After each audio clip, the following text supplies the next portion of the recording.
So during the VP debate, there was some back and forth about abortion, and it was a little unclear.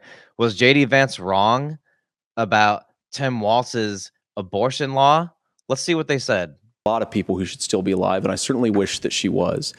And maybe you're free to disagree with me on this and explain this to me, but as I read the Minnesota law that you signed into law, the statute that you signed into law, it says that a doctor who presides over an abortion where the baby survives, the doctor is under no obligation to provide life-saving care to a baby who survives a botched late-term abortion. That is, I think, whether you're pro-choice or pro-abortion, that is fundamentally barbaric. So here's the Minnesota government website, the revisor.mn, Minnesota legislature. These are all the revisions that happened within this law, the 93rd legislature, 2023 regular session, chapter 70. And this is where the revision is that JD Vance was talking about that Tim Walz signed into law. Here is the section. Let me read it for you. The original one is recognition, medical care, a born alive infant as a result of an abortion shall be fully recognized as a human person and accorded immediately protection under the law. All reasonable measures consist with good medical practice, including the compilation of appropriate medical records, shall be taken by the responsible medical personnel to preserve the life and health of the born alive infant. Okay?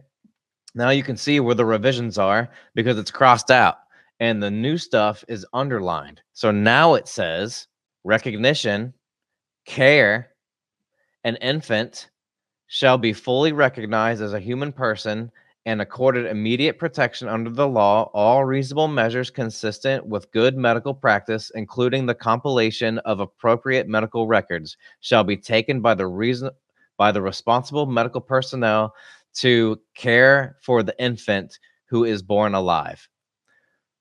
So the revision is taking out medical from medical care. They take out a born alive.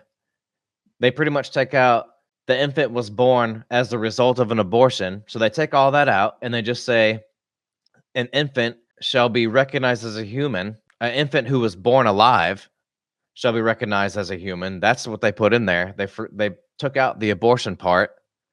And then there was reasonable measures shall be taken by the responsible medical personnel to preserve the life and health of the born alive infant, but now says all reasonable measures shall be taken by the responsible medical personnel to care for the infant who was born alive. So they took out preserve the life and health of the born alive infant, and that's what JD Vance was talking about. So you can literally, it becomes very, very vague now. And they took out medical care. That's just care now. So that means that what is the care? You just take the baby out and put it on a blanket and just let it sit there until it dies? Because that's essentially what you can do here.